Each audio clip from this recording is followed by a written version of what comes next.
Alors, bonsoir à tous. C'est un plaisir de vous recevoir ici pour ce second tour spirituel que nous organisons. Le philosophe français Henri Bergson dit que tout acte est un commencement d'habitude.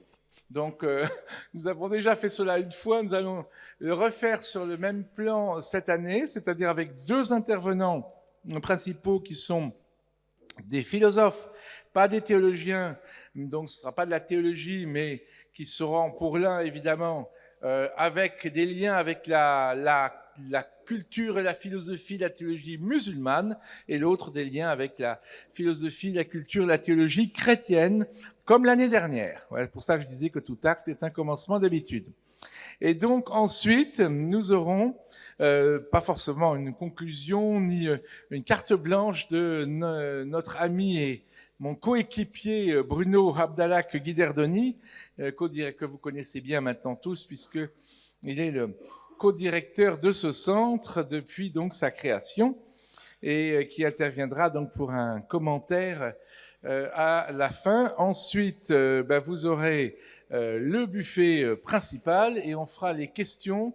Après que vous soyez rassasiés un peu du buffet principal, on fera comme l'année dernière aussi, circuler un micro pour les questions pendant le buffet. Voilà. Et comme l'année dernière aussi, pour ceux qui connaissent, vous aurez la possibilité d'avoir un buffet de livres qui est caché là. Attention, vous n'avez pas le droit de les toucher pour l'instant. Vous aurez le top départ à la fin que je vous donnerai à la fin des interventions et avant le début de l'autre buffet, c'est-à-dire le buffet moins spirituel et plus matériel. Donc, c'est avec grand plaisir d'abord que je vais accueillir ici, pour certains d'entre vous, vous le connaissez puisqu'il est déjà intervenu dans nos colloques de Ben Guérir. Donc, je vais accueillir ici quelqu'un donc qui a une origine iranienne et soufie, donc qui est philosophe en France à Strasbourg et qui est quelqu'un qui a beaucoup aussi réfléchi sur les liens entre les religions et les traditions et qui a son premier livre s'appelle La soif de l'essentiel. Donc, c'est pour cette question que nous avons du sens, la recherche du sens de la vie. C'est particulièrement adapté, je crois, d'entendre Reza Mogadachi, que je demande de venir. Voilà, Reza.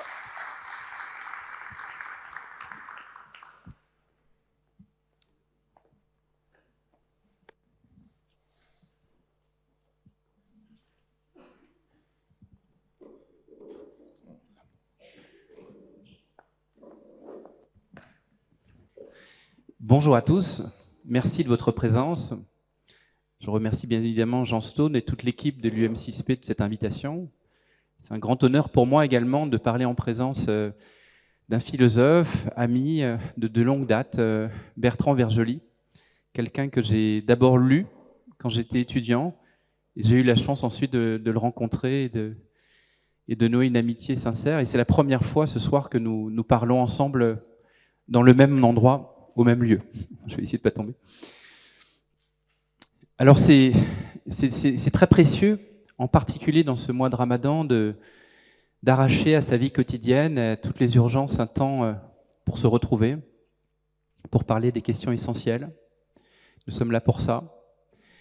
Et particulièrement parce que Ramadan signifie pour nous musulmans un moment de retrouvailles, un moment de communion, dans l'intimité de la présence divine. Et c'est un petit peu, je dirais, dans cet esprit-là que nous allons mobiliser des mots, des concepts, des raisonnements. Et bien évidemment, il faut que l'intelligence soit présente, mais il faut aussi, et c'est pas difficile pour les Marocains, un peu plus pour les Français souvent, que le cœur soit là pour y entendre et laisser résonner la parole. Alors il faut parfois avoir erré longtemps dans son existence, avoir connu pas mal de frustrations ou de déceptions, avant de comprendre que l'objet véritable de notre désir n'est pas quelque part dans ce monde. L'homme, disait Pascal, a un désir infini qu'aucune réalité finie ne peut combler. Et c'est pour ça que sans cesse notre désir est insatiable, dit-il, Dès que nous avons quelque chose, nous voulons autre chose, parce qu'en réalité, ce qu'on cherche n'est pas là où on croit qu'il se trouve. Il va falloir mobiliser un regard vertical, qui n'est plus le regard horizontal. Ainsi en est-il, par exemple, de notre désir d'être aimé. Nous désirons être aimés de manière infinie, permanente, inconditionnelle et gratuite. Or, aucun être humain ne peut nous donner cet amour-là. Et pourtant, nous le voulons ardemment. C'est d'ailleurs l'objet de bien des quiproquos dans beaucoup de couples. Lorsqu'on se met à attendre de l'autre être humain de jouer un rôle que seul un Dieu peut jouer. Le mot même de désir signifie la nostalgie de l'étoile. Il y a en l'homme donc quelque chose de l'ordre d'un appel, et on peut appeler conscience mystique. On pourrait dire que la conscience mystique émerge au moment où l'être humain commence à comprendre qu'il cherche quelque chose, que son désir appelle quelque chose qui n'est pas visible, qui n'est pas ici et maintenant, ou plutôt qui est ici et maintenant peut-être, mais en tout cas qu'il ne le voit pas immédiatement, quelque chose qui le dépasse, quelque chose de plus grand que lui, quelque chose de mystérieux. D'où le mot mystique, celui qui a le sens du mystère. Il y a le mystère de notre désir, et puis il y a le mystère de notre identité. Lorsqu'on se pose la question « qui suis-je ?» profondément, lorsqu'on regarde un peu plus longtemps son visage dans le miroir, petit à petit, on se rend compte que ce qu'on appelle notre identité est davantage une identification. Nous prenons pour notre être ou notre identité quelque chose qui est un être circonstanciel. Et notre être ne se réduit pas simplement à ce que nous sommes devenus dans l'espace et dans le temps au gré de telle ou telle expérience. Alors on se met en quête de quelque chose qu'on serait profondément et qu'on appellerait notre être essentiel. Mais même là, pour celui qui va un peu plus loin, il se rend compte que notre tendance, c'est de croire que cet être essentiel qui serait derrière l'être circonstanciel, ce serait un autre quelqu'un, une autre personnalité, une sorte de moi caché, une sorte de moi clandestin qu'il faudrait découvrir. La conscience mystique émerge lorsqu'on réalise que la réponse à la question « qui suis-je » n'est pas non plus dans l'idée d'un moi clandestin caché ou d'une personnalité cachée, mais dans quelque chose de beaucoup plus vaste, de beaucoup plus grand que nous, quelque chose de mystérieux. Le mystère du « je suis ». Et puis, après le mystère du « je suis », il y a le mystère de la réalité. Et après, à travers les différents colloques que vous avez pu découvrir par l'intermédiaire de l'UM6P, et de Sciences et Quête de Sens, on a pu voir à quel point, à chaque fois que l'être humain veut aller de plus en plus loin dans la compréhension de la nature, la réalité, à chaque fois qu'il veut comprendre la vérité du réel, il réalise que cette réalité voilée lui échappe. Il y a quelque chose qui le dépasse, qu'il ne peut plus comprendre, qu'il ne peut plus expliquer, qui sort de la logique de l'explication. Il réalise que lorsqu'il veut découvrir la nature fondamentale de la réalité, les théories, les mots, les concepts n'arrivent pas à l'appréhender. Notre intelligence est trop étroite pour réussir à le comprendre. Et puis, ce à quoi aspire notre âme, c'est pas à expliquer le réel, c'est à vivre de l'intérieur la nature fondamentale de la réalité, à rencontrer ce mystère. Victor Hugo avait cette très belle formule, il disait « L'homme doit être debout, mais incliné du côté du mystère ». Et le mystère ici, ce n'est pas une question à laquelle on n'a pas de réponse, c'est une expérience. De la même manière que l'odeur d'une rose, vous ne pouvez pas l'expliquer. C'est une expérience, ça s'éprouve. Autrement dit, qu'il s'agisse du mystère de notre désir, du mystère du qui suis-je, ou du mystère de la réalité, à chaque fois, au départ, on croit comprendre et on découvre qu'on n'a rien compris. Qu'il y a quelque chose qui demande d'aller au-delà des mots, quelque chose qui demande à, comme je disais tout à l'heure, à lever le regard, un regard de verticalité ou un regard de profondeur. Alors on pourrait se dire, mais justement, c'est pour cela qu'il y a la foi, c'est pour ça qu'il y a la religion. C'est pour ça que la religion va nous apporter un certain nombre de réponses par rapport à cette question, et on met un mot sur ce mystère. On l'appelle Dieu. Et puis, il y a des pratiques, il y a des rituels à travers la religion pour essayer de cheminer vers cette expérience. C'est vrai qu'en principe, la fonction centrale d'une religion, c'est de permettre à l'être humain d'engager un chemin en direction d'une telle expérience pour essayer d'éprouver, de vivre ce je ne sais quoi, c'est mystérieux, pour répondre à cette nostalgie de l'étoile. Mais là encore, le problème, c'est que l'être humain peut faire de la religion elle-même un voile qui nous coupe de ce mystère, quelque chose qui vient arrêter le regard, quelque chose qui vient geler l'être dans une explication, dans une théorie, dans un pourquoi, dans un parce que. Et on se retrouve dans une situation où ce qui était censé nous permettre de faire le chemin vient comme nous arrêter. La voie de la conscience mystique est censée nous conduire à sortir de la logique de l'avoir, et voilà qu'à travers la religion, on peut chercher à avoir Dieu, et avoir Dieu de son côté, rien que pour soi, jalousement. Or Dieu, on ne l'a pas. La voie spirituelle était censée nous conduire à aller au-delà de notre identité, pour aller vers ce mystère du « je suis ». Et voilà que la religion devient l'occasion de se créer une identité religieuse.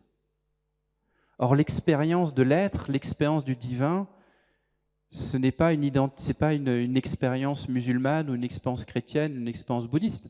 Le réel, c'est le réel. On était censé se mettre au service du divin, et puis on se retrouve à se servir du divin, ce qui n'est pas du tout la même chose. Et donc, une série de malentendus peut se produire qui font que ce qui était censé nous permettre de nous libérer, de nous éveiller, devient tout d'un coup lui-même un voile qui nous coupe du mystère de l'être. Et la conscience mystique émerge au moment où on prend conscience que même le discours religieux, même les mots, même le mot même de Dieu devient lui-même insuffisant pour dire le mystère du divin. Nos concepts, disait Grégoire de Nice, créent les idoles de Dieu. Vous voyez, les mots idée et idole ont les mêmes racines. Nous nous faisons une certaine représentation de Dieu, nous nous faisons une certaine idée de Dieu, et pour faire l'expérience de Dieu, il va falloir se libérer de nos belles idées sur Dieu. Voilà pourquoi il y a quelque chose toujours, pour celui qui s'engage sur la voie de cette expérience intérieure, qu'on peut appeler mystique, c'est peut-être un grand mot, quelque chose d'un peu corrosif, même pour l'univers religieux lui-même. Parce qu'il y a toujours des gardiens du temple qui viennent nous dire, voilà, là, c'est la limite que tu ne peux pas franchir. J'aime beaucoup cette formule de Lanza del Vasto, un disciple de Gandhi, qui dit « Ceux qui disent que Dieu n'existe pas se trompent, car ils croient que Dieu n'est rien. Mais ceux qui disent que Dieu existe se trompent, car ils croient que Dieu est quelque chose. » Vous voyez, dans cette double formule, il y a cet appel à comprendre qu'au fond, souvent notre idée de Dieu, c'est l'idée de quelque chose qui serait une chose suprême. Voilà. Or, précisément, l'idée de Dieu, c'est l'idée de quelque chose qui n'existe pas dans l'espace et dans le temps, mais qui est la condition de possibilité de ce qui se manifeste dans l'espace et dans le temps. Je suis celui qui est, ça veut dire je suis celui qui est, sans quoi rien de ce qui existe dans l'espace et dans le temps ne peut être. Là encore, l'appel à une vérification, l'appel à une expérience. Et ce qui devrait conduire, après cette très belle... à chaque fois ça perd... cette très belle formule de Rumi, lorsqu'il nous demande de voler comme un oiseau, de quitter l'ici-bas pour aller vers l'au-delà. Vole, vole, dit Rumi, vole oiseau vers ton séjour natal, car te voilà échappé de la cage et tes ailes sont déployées. Éloigne-toi de l'eau saumâtre, hâte-toi vers la source de vie. Et ce voyage de l'oiseau, ou ce voyage, si je reprenais la métaphore du papillon qui est attiré par la lumière, finit par une calcination. Et c'est ce qu'exprime Rumi, Al-Hajj, dans cette formule. Alors, c'est peut-être la direction, voilà. Voilà ce que dit Al-Hajj, c'est le recueillement, puis le silence, puis l'aphasie et la connaissance, puis la découverte, puis la mise à nu, et c'est l'argile, puis le feu, puis la clarté et le froid, puis l'ombre, puis le soleil, et c'est la rocaille, puis la plaine, le désert et le fleuve, puis la crue, puis le dessèchement, et c'est l'ivresse, puis le dégrisement, puis le désir et l'approche, puis la jonction, puis la joie, et c'est l'étreinte, puis la détente, puis la disparition et la séparation, puis l'union, puis la calcination. Ainsi, et ça a souvent été présenté comme ça, tout se passe comme si l'horizon de ce cheminement, qui consiste à se dépouiller toujours de plus en plus, à se détacher d'un certain nombre de choses qui nous retenaient comme autant d'illusions, de rejoindre la grande lumière, de fondre en elle, ce qu'on appelle dans la mystique l'absorption en Dieu, fana, ou l'extinction en Dieu. Telle serait la fin de l'horizon du cheminement spirituel, de la voie mystique. Mais c'est faux, ce n'est pas la fin. Ce n'est qu'un début. C'est faux au sens d'une demi-vérité. Si on ne dit que ça, on risque de passer à côté de ce qui fait la nature même de la voie spirituelle. Parce que si on fait de cette calcination, de cet enflammement du papillon dans la lumière, le but ultime de la vie spirituelle, cela conduit à nier ce qui fait l'intérêt, la raison d'être de la création, de la révélation, de la nature même de la réalité. Ce n'est qu'une partie de la vérité. Pascal avait cette formule aussi, l'erreur, c'est l'oubli de la vérité contraire. Et si on oublie la deuxième partie que je vais développer à présent, alors à ce moment-là, on risque de tomber dans ce que les grands mystiques de l'islam avaient su voir, les Ibn Arabi, Rumi et bien d'autres, on risque de tomber dans une forme de nihilisme. Je vous ai mis cette phrase du philosophe Mohamed Irbal qui dit « Ô toi qui cherches dans l'anéantissement ton but, sache que jamais le néant ne peut saisir le sens de l'être. » Autrement dit, la voie spirituelle ne consiste pas à se suicider en Dieu, ne consiste pas à se désintégrer. Le fameux mourir à soi-même ne consiste absolument pas à disparaître en tant qu'être. Et j'aime beaucoup cette image qu'on voit dans la manière dont Dieu se révèle à Moïse, dans le buisson ardent. Vous voyez, ce buisson qui est enflammé et qui manifeste la présence divine. Et le texte nous dit que ce feu brûle sans consumer le buisson. Autrement dit, l'union avec la source de l'être, l'union avec le divin, ne vient pas faire disparaître le buisson, ne vient pas disparaître le règne du temps, du multiple. Quelque chose vient habiter l'être sans le faire disparaître. Autrement dit, il y a deux types de nihilisme. Il y a le nihilisme qui consiste à nier l'existence de toute transcendance, c'est quelque chose que nous connaissons bien dans l'histoire de l'Occident. Et puis un autre nihilisme qui consiste à nier l'existence de la création et du monde en n'en parlant que comme d'une illusion, que comme du nombre, que comme d'une caverne, que comme une simple apparence. Or, tel n'est pas ni le sens ni le message des grandes figures spirituelles, et en particulier des figures spirituelles de l'islam, puisque pour eux, le réel multiple, ce à travers le quoi l'absolu se manifeste, ou ce que Dieu aurait créé, est le lieu des manifestations divines, le lieu de la théophanie, des théophanies. Chaque objet, chaque être, chaque chose que l'on rencontre porte la marque et le parfum du divin. Autrement dit, à ce moment-là, pour celui qui entre dans cette expérience, il ne s'agit plus d'être simplement face à des choses dont il faudrait se libérer, se détacher pour enfin faire l'expérience de Dieu. Au contraire, il s'agit de faire l'expérience du divin dans les choses mêmes, à travers la manière dont le divin se donne à nous à travers chaque chose, dans une présence. Mohamed Irbal, que je citais tout à l'heure, c'est de lui que je tire cette distinction entre conscience mystique et conscience prophétique. Et voilà ce qu'il dit. Mohammed d'Arabie est monté jusqu'au ciel le plus élevé et est revenu.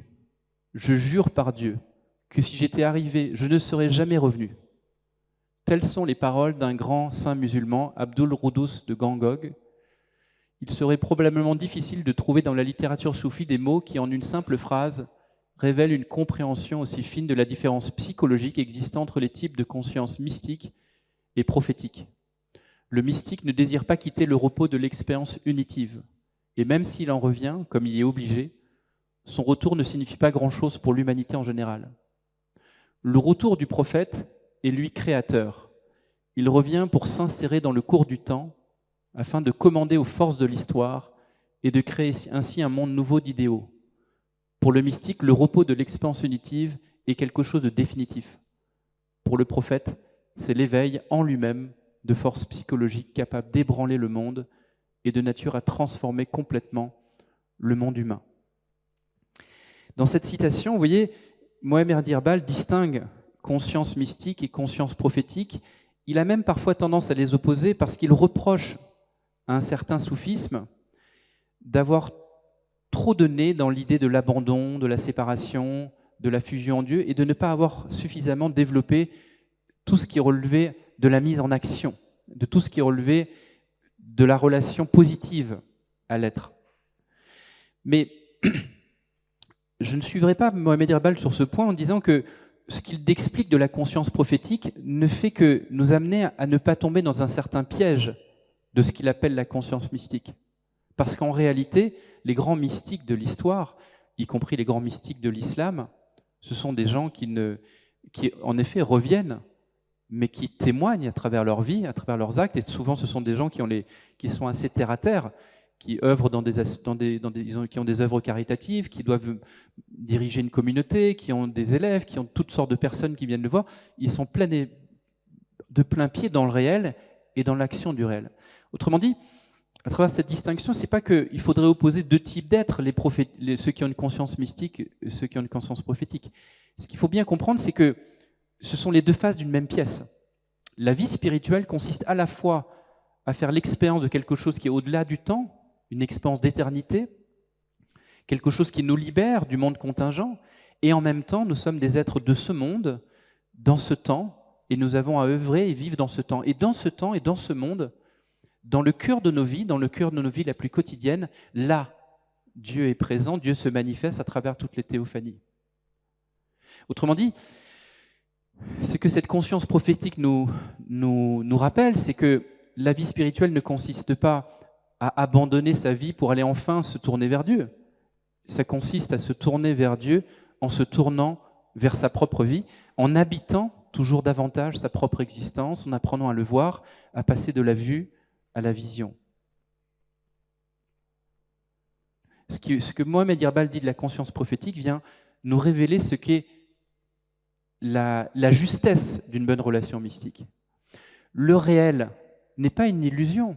Ce qui est illusoire et qu'on appelle parfois le monde, c'est le fait de vivre ce réel coupé du principe qu'il fait être, de ne plus voir derrière ce qui s'offre à nous le donateur.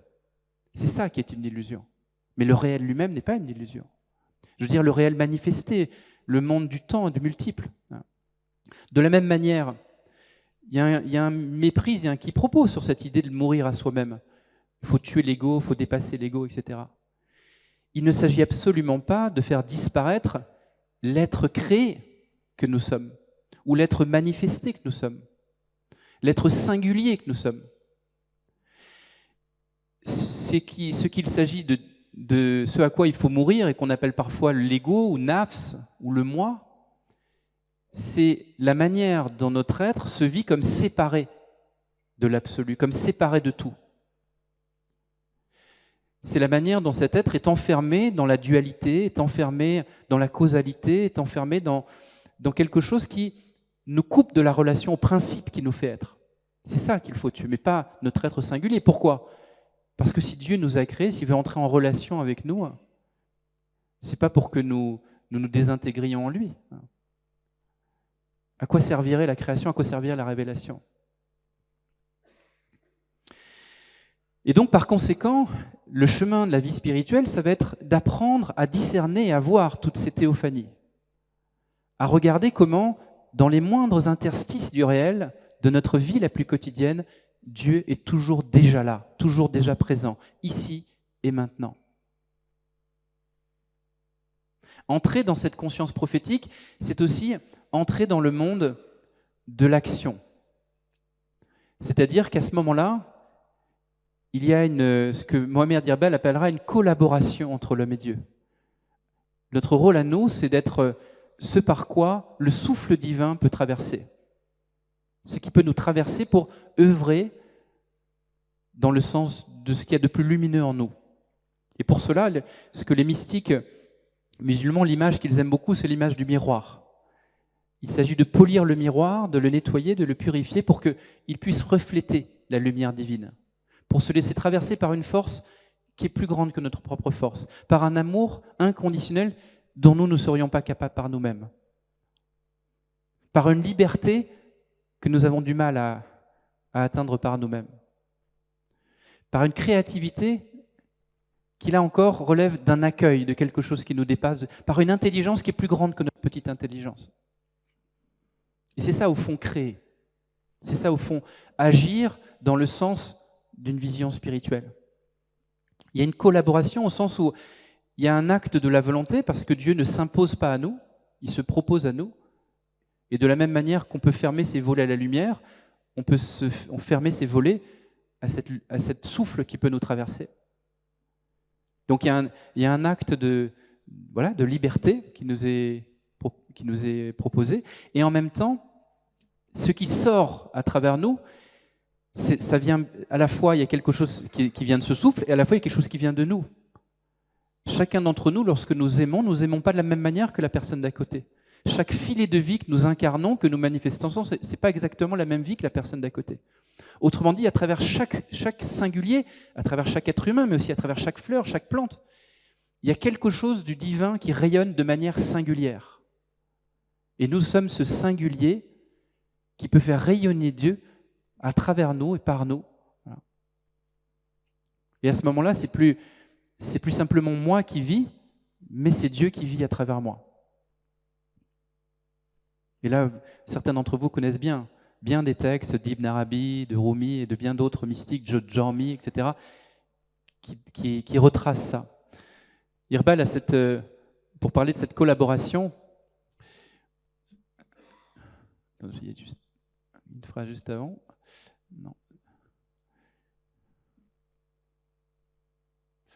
Non, j'ai dû l'enlever. Alors je vous laisse ce poème de Rumi qui dépeint cette présence du divin dans toute chose, y compris dans ce qui nous apparaît être les contraires. Ô mon océan plein de perles, toi le flambeau des voyageurs de nuit, tu es brigand et tu es guide, tu es lune et tu es Saturne, tu es de ce côté et de l'autre côté, tu es ce que j'ai de caché et ce que j'ai de manifeste, tu es celui qui ouvre et celui qui est ouvert, tu es la goutte, tu es l'océan, tu es la grâce, tu es la fureur, tu es le sucre, tu es le poison. Tu es le jour, tu es la nuit. Tu es cru, tu es cuit. Tu es la délivrance et tu es le piège. Tu es le vin, tu es le verre. Ô mon ami qui ne me laisse pas tranquille. Alors, ô mon ami qui ne me laisse pas tranquille, ça veut dire ô mon ami qui m'accompagne toujours, qui est toujours là à côté de moi. Tu es toujours là à côté de moi, mais moi je ne suis pas toujours présent à toi. Parfois je suis absent à toi. Mais tu te présentes à travers toute chose.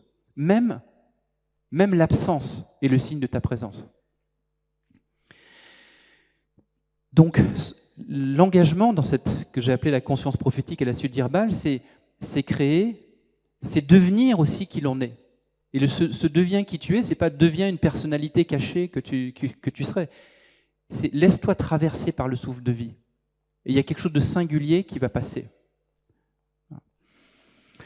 Et je crois que vous voyez, il y a ce double mouvement, un mouvement de la remontée vers le principe, vers ce qui est la source de l'être, qui est au-delà de l'espace et du temps, et en même temps, il y a ce mouvement de la descente. Chez Platon, c'est le retour dans la caverne. Et celui qui retourne dans la caverne, il se souvient très bien de l'expérience du soleil, mais il n'a pas oublié. Et il ne voit plus le réel au fond de la caverne de la même manière. parce qu'il ne vit plus les choses, comme je disais tout à l'heure, coupées du les principes qui le fait être. À ce moment-là, tout devient apparition. Il ne s'agit plus de renoncer au monde, mais de le transfigurer, de laisser le monde se transfigurer devant nous. Et je crois que si, au moment où je préparais cette conférence pour venir avec vous parler de ces deux consciences, je me suis dit, mais au fond, si on prend les 5 piliers de l'islam, on voit la présence de ces deux principes que je viens d'exposer. La conscience mystique, la conscience prophétique. Ce mouvement de la remontée, du détachement, et en même temps ce mouvement de la communion, ce mouvement de la théophanie. Si on prend par exemple le ramadan, à la fois, vous voyez bien, l'expérience du ramadan, c'est l'expérience d'un certain détachement, d'un certain nombre de choses de ce monde. On sent bien que la soif, la faim se font sentir, il y a une forme d'ascèse, et en même temps, et l'islam va tenir les deux ensemble, le ramadan, c'est le moment de la communion avec la vie. Plus on a jeûné, plus on savoure ce qu'on mange le soir lorsqu'on mange. On réapprend à communier et ne plus simplement consommer. Donc il y a les deux. À la fois la beauté de la vie et la beauté du monde qui nous revient en plein visage, et en même temps l'expérience. Vous voyez, les deux ne sont pas séparés. Si on prend l'expérience du pèlerinage, à la fois il y a l'effort de dire au revoir aux siens, et à une époque où il n'y avait pas les avions, il n'y avait pas le confort, ça pouvait prendre des mois, on ne savait pas forcément si on allait revenir. Et très souvent, les gens qui partaient en pèlerinage à la Mecque, ils faisaient leurs adieux à leurs proches. Ce n'était pas sûr qu'ils reviennent vivants. Et tout le rite du pèlerinage est marqué par l'omniprésence de la mort, comme le linceul qu'on met autour de son corps. Et en même temps, vous voyez, c'est pas le pèlerinage, c'est pas le mouvement vers la mort, c'est le mouvement vers une renaissance. On devient un hajj après. Et on est censé produire une mutation, une transformation de notre être, et ne pas revenir dans sa vie, si on a réussi à revenir, ne pas revenir de la même manière, avec le même état de conscience. Quelque chose, c'est petit à petit de dépouillement en dépouillement, fait que nous revenons dans notre vie différemment. Si on prend la shahada, la ilaha illallah, à la fois c'est l'affirmation de l'unité transcendante, de ce qui est au-delà de tout, et en même temps, ce que tous les grands métaphysiciens de l'islam, à travers la doctrine du Wahdad al-Wujud, qui a tant fait couler d'encre, nous disent au fond, toute chose marque la présence divine. Il n'y a rien hors de Dieu. Tout est enveloppé de la présence divine. Donc tu n'as rien à exclure, tu n'as rien à nier, tu as simplement à reconnaître. Si on prend maintenant l'aumône, on va dire zakat, c'est à la fois quelque chose qui est tourné vers l'action, on donne aux pauvres, voilà. Elle est où la conscience mystique ? Dans le zakat, il s'agit de faire l'expérience que lorsque je donne aux pauvres, c'est pas moi qui donne, c'est Dieu qui donne à travers moi. Que ce que je donne, je l'ai d'abord reçu. Et je ne fais qu'être la courroie de transmission de quelque chose que j'ai d'abord reçu et que je partage avec quelqu'un d'autre. Ce n'est pas moi qui donne, mais je peux être l'intermédiaire, le pont à travers lequel le don se donne, comme le don de la vie s'est donné à moi. Il m'en reste encore un 5e. La prière, bien évidemment. Vous voyez, d'un côté, on peut dire la prière, c'est une manière de se couper des autres, on s'isole, même si, bien évidemment, il y a la prière collective.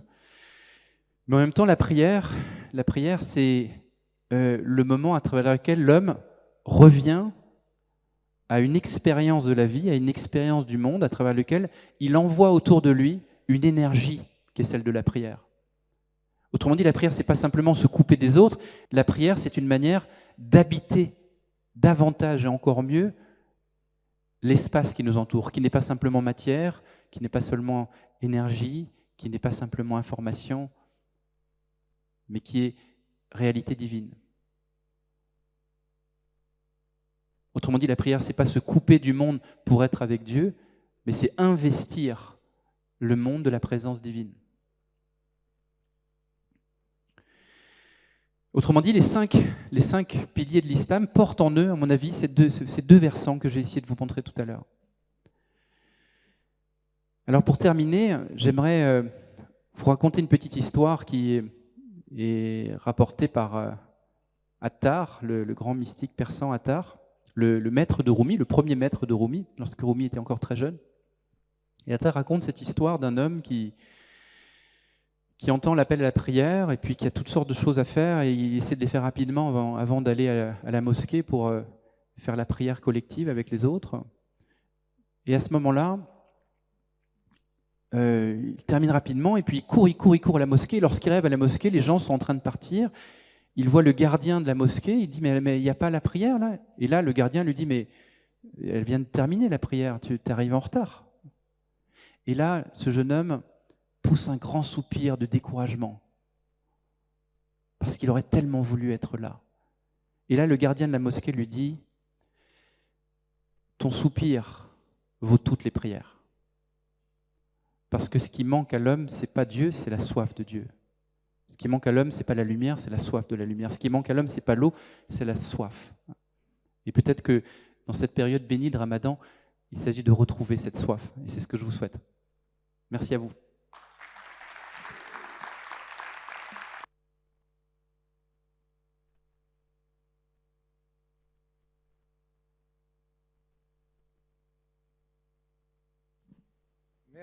Merci beaucoup à Reza. Contrairement aux conférences scientifiques qu'à Ben Guérir, je ne ferai aucun commentaire car je pense que ça va vraiment au-delà des mots. Donc maintenant, j'ai le grand plaisir de vous présenter donc un philosophe qui s'inscrit dans la tradition chrétienne orthodoxe et qui va lui aussi nous parler donc de sa façon d'intégrer la recherche du sens de la vie. Bertrand Vergely.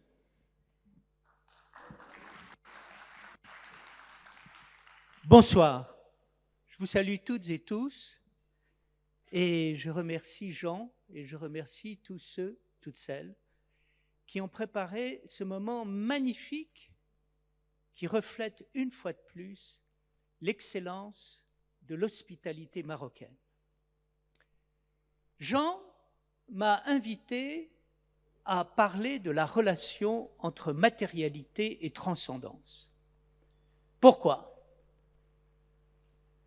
Parce que vous êtes des hommes et des femmes habités par la quête de Dieu, en même temps, vous vivez dans la réalité concrète, pratique, et comme tout un chacun, vous vous demandez, mais comment bien articuler, d'une part, la vie dans ce monde, et d'autre part, la relation avec Dieu. Reza en a parlé d'une manière admirable. Et je vais tenter d'être à la hauteur de ce qu'il a dit pour continuer à explorer avec lui la relation qu'il peut y avoir entre le ciel et la terre, le visible et l'invisible, l'homme et Dieu, la matérialité et la transcendance. Pour ça, je vais vous parler de 7 choses. Je vais vous parler de la séparation. Je vais vous parler de la réconciliation. Je vais vous parler de la lumière. Je vais vous parler de la présence, des intuitions, des opportunités et du dynamisme créateur. Nous vivons dans un monde où la relation entre le concret et Dieu n'est pas du tout évidente. En tout cas, en France, en Occident, nous avons complètement perdu pour une grande partie de la population française, de la relation qu'il peut y avoir entre le concret de la vie et d'autre part ce qu'on appelle la transcendance ou Dieu. Pourquoi ? Tout simplement parce que on pense que ça n'a rien à voir, que le concret est une chose, que Dieu est une autre chose. Je crois que cette séparation qu'on fait entre le concret et Dieu renvoie à ce qu'on peut appeler une névrose profonde de l'être humain. C'est déjà quelque chose qu'un philosophe de l'Antiquité, Épicure, constatait: lorsque la vie est bonne, les hommes aiment la vie et redoutent la mort. Et lorsque la vie est mauvaise, les hommes détestent la vie et aiment la mort et l'appellent de toute leur force. Lorsque la matière est bonne, on n'a pas envie de fuir le monde.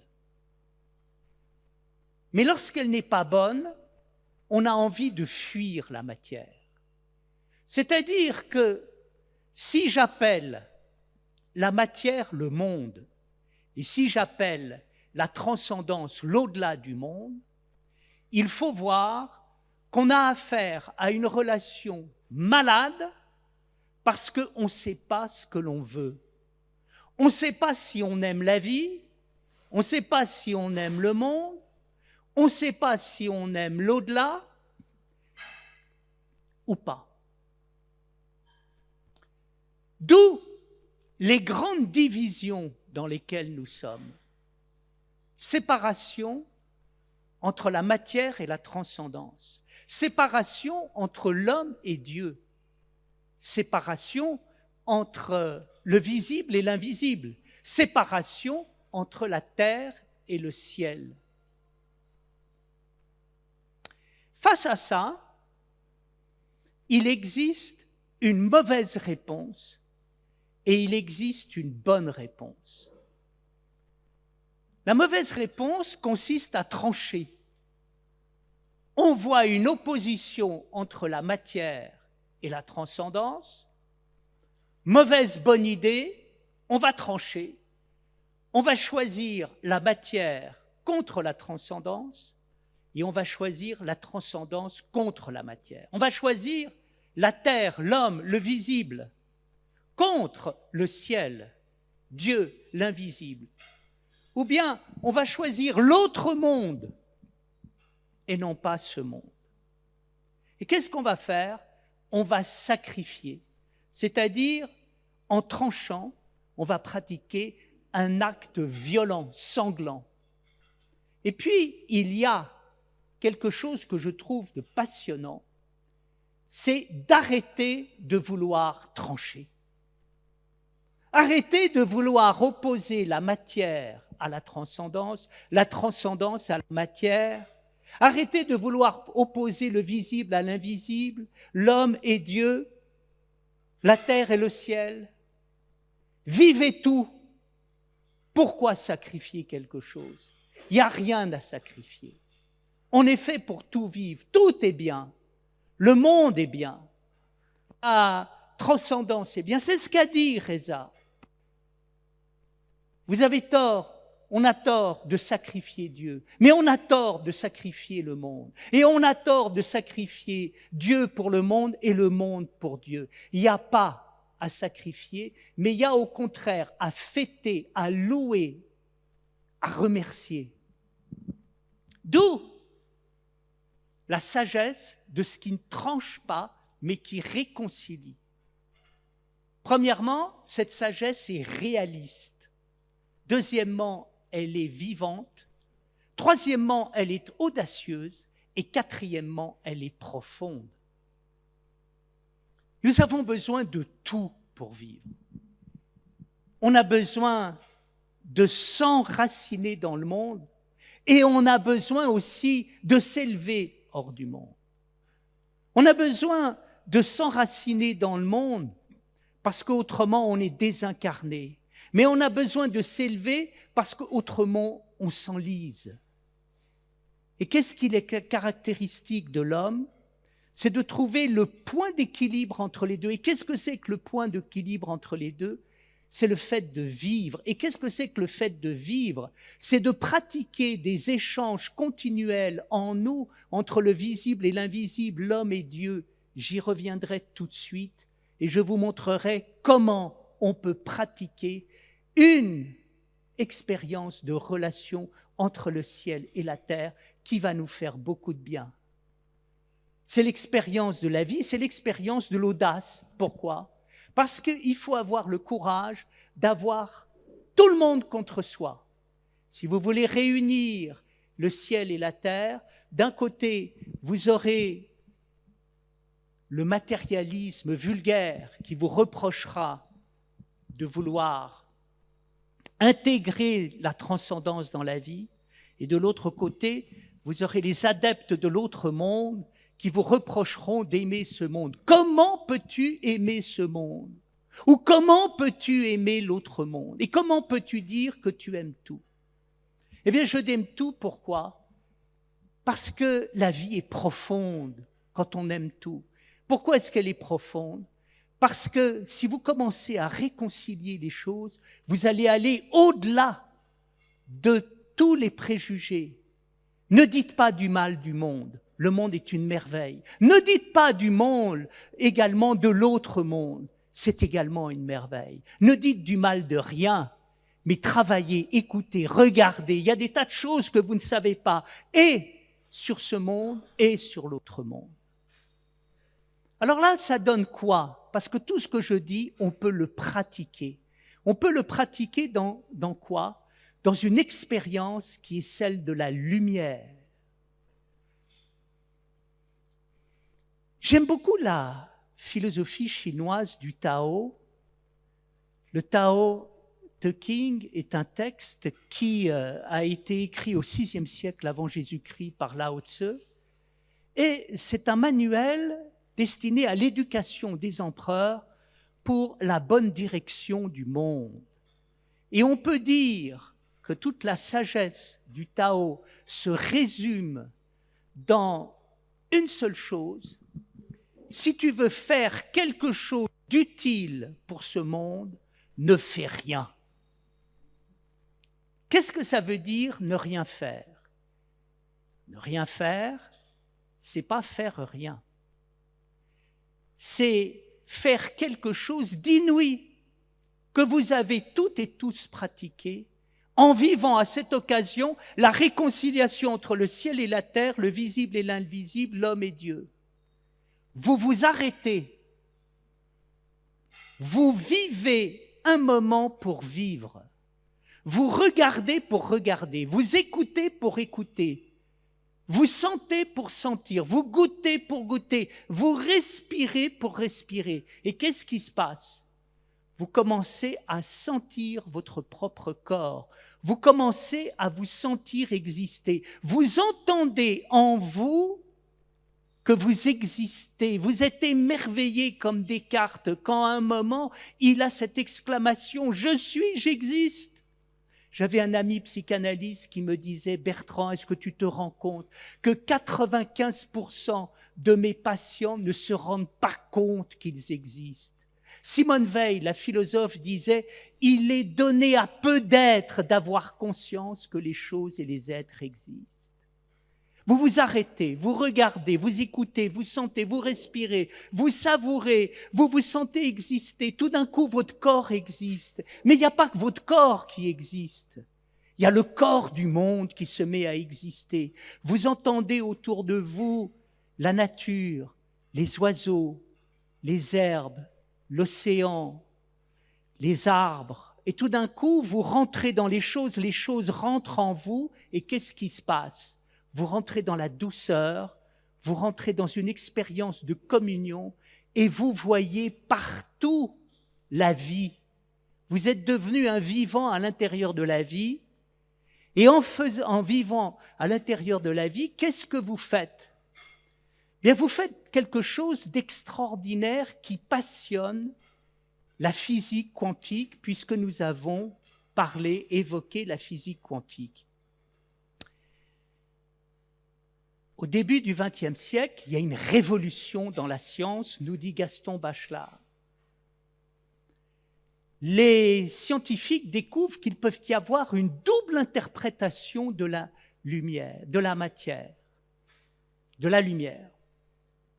Une interprétation corpusculaire ou une interprétation ondulatoire. Et ça bouleverse tout. Pourquoi ? Eh bien, parce qu'on avait l'habitude d'avoir une vision une et objective, et tout d'un coup, on s'aperçoit que pour un phénomène, il y a deux interprétations possibles. Alors je vais me permettre ici d'aller au-delà de la physique quantique. Qu'est-ce qui nous est dit? Pourquoi la physique quantique me parle? Parce que la physique quantique est en train de dire quelque chose d'extraordinaire. Lorsqu'il est dit que la lumière est à la fois corpusculaire et ondulatoire, la lumière est à la fois matérielle et immatérielle. La lumière est à la fois visible et invisible. Et qu'est-ce qui se passe? La coïncidence entre les deux crée une relation fulgurante. Et cette relation fulgurante, elle est extrêmement intéressante. Pourquoi? Pour comprendre la matière. Je me permets ici encore de dériver avec ma pensée sur ce que veut dire Einstein quand il dit « la matière est énergie et l'énergie est la lumière ». C'est génial de dire ça. Ça veut dire quoi? Ça veut dire, premièrement, que la matière n'est pas une chose, mais la matière est une activité qui est l'activité de matérialiser, de concrétiser. N'ayons pas une vision statique et chosifiée de la matière. Et si la matière est une activité, cette activité est exprimée par l'énergie qu'il y a à l'intérieur de la matière. Mais l'énergie elle-même, pourquoi est-ce qu'elle est énergie? Parce qu'elle est une énergie surpuissante. Et cette caractéristique de l'énergie surpuissante, c'est la capacité de pouvoir être immédiatement, d'une manière fulgurante, eh bien, cette énergie. Qu'est-ce qu'il y a à l'intérieur de la matière? Il y a quelque chose de fulgurant, de surpuissant. Et ce qui est tout à fait extraordinaire, c'est que si nous faisons une expérience spirituelle, nous retrouvons dans l'expérience spirituelle exactement les composants de la physique quantique. Quand je m'arrête, qu'est-ce qui se passe? Je ne fais rien. Je regarde, j'écoute. Mais qu'est-ce qui se passe? En faisant rien, c'est là que pour la première fois, il existe vraiment quelque chose et que l'existence existe vraiment. Et qu'est-ce qui se passe quand je fais l'expérience d'exister vraiment? Je vais découvrir l'homme profond qu'il y a à l'intérieur de moi. Qu'est-ce que c'est que l'homme à l'intérieur de l'univers? L'homme à l'intérieur de l'univers, c'est celui qui a conscience de l'univers. Et ça permet de comprendre quoi? Que grâce à l'homme, l'univers est vraiment créé. Imaginez que l'homme n'existe pas, ça voudrait dire quoi? Rien ni personne dans l'univers n'a conscience de l'univers, donc l'univers n'existe pas vraiment. Quand est-ce que l'univers existe vraiment? Quand l'homme est là comme conscience pour introduire de la conscience dans l'univers et changer totalement la nature de l'univers. Je sais qu'en disant cela, je vais scandaliser un certain nombre de savants parce qu'ils croient que je vais flatter l'orgueil humain. Eh bien non, je ne vais pas flatter l'orgueil humain, je constate simplement qu'on ne peut pas se passer de l'homme. Et j'aime cette parole de saint Augustin qui dit « L'homme, Dieu a créé l'homme pour que l'univers ait un commencement. » Je trouve ça admirable. Et alors ça veut dire quoi? Concrètement parlant, cette expérience de l'homme, c'est la même chose que l'expérience de la réflexion. Qu'est-ce que c'est que la réflexion? La réflexion, c'est ce qui reçoit la lumière et qui la renvoie. Qu'est-ce qui caractérise l'homme quand celui-ci est une conscience qui réfléchit? Il reçoit les informations du monde extérieur et il les transforme intérieurement pour créer un univers de sens. Vous vous intéressez au sens, Jean s'intéresse au sens. J'ai écrit un livre sur le sens. Pourquoi? Parce que c'est vrai que la vie a du sens. Et quand est-ce que la vie a du sens? Quand je vis. Et pourquoi quand je vis, la vie a-t-elle du sens? Parce que quand je vis, je transforme le monde dans lequel je vis. Le monde devient un monde de sens. Et qu'est-ce qui se passe quand il y a un monde de sens? Le monde est encore plus le monde. Il pourrait y avoir le monde, mais du fait qu'il y a la culture à l'intérieur du monde, non seulement il y a le monde matériel, mais il y a un monde plein de sens, avec des hommes qui vivent ce sens et qui sont heureux. Je dirais, derrière ce que vivent les hommes, c'est tout l'univers qui est heureux. Quand un peintre peint la nature se réjouit à travers le peintre. Quand un poète chante la nature se réjouit à travers le poète. Quand un musicien fait de la musique à propos du monde, le monde se réjouit à partir de là. Et là, on a quoi? On a la découverte la plus extraordinaire qui soit, qui est ce qu'on appelle l'homme intérieur, ou bien encore, et ça fera plaisir à mon ami Jean, l'homme transcendantal tel qu'il a été pensé par un grand philosophe qui s'appelle Eckhart-Hausen. C'est quoi l'homme intérieur? L'homme intérieur, c'est la découverte que le monde entier fait au VIe siècle avant Jésus-Christ, à travers Lao Tse en Chine, le Bouddha en Inde, à travers Zoroastre en Iran, à travers les grands prophètes d'Israël, à travers les présocratiques. Qu'est-ce qui se passe? Découvre qu'à l'intérieur de l'homme, il y a une expérience fantastique à faire qui est de rentrer à l'intérieur de soi-même pour essayer de coïncider avec soi-même. Et quand on coïncide avec soi-même, on fait rentrer la lumière, on fait rentrer la réflexion, on fait rentrer le sens. On est en train de faire une révolution colossale. Tout notre monde est issu de l'expérience intérieure et du développement de cette expérience intérieure. Alors on la trouve chez saint Paul, on la trouve chez saint Augustin, on la trouve chez Maître Eckhart dans la tradition occidentale, on la trouve chez les grands philosophes, chez Descartes, chez Kant, chez Husserl, chez Bergson, tout le monde a répété quoi? Ce qui était inscrit sur le sommet du temple de Delphes, à savoir « connais-toi toi-même » et on rajoute « et tu connaîtras le secret de l'univers et des dieux ». Connais-toi toi-même, pourquoi? Parce que si tu te connais toi-même, tu n'imagines pas la vie que tu vas pouvoir avoir, tu vas pouvoir te rendre tout vivant. Et là, on va faire quoi?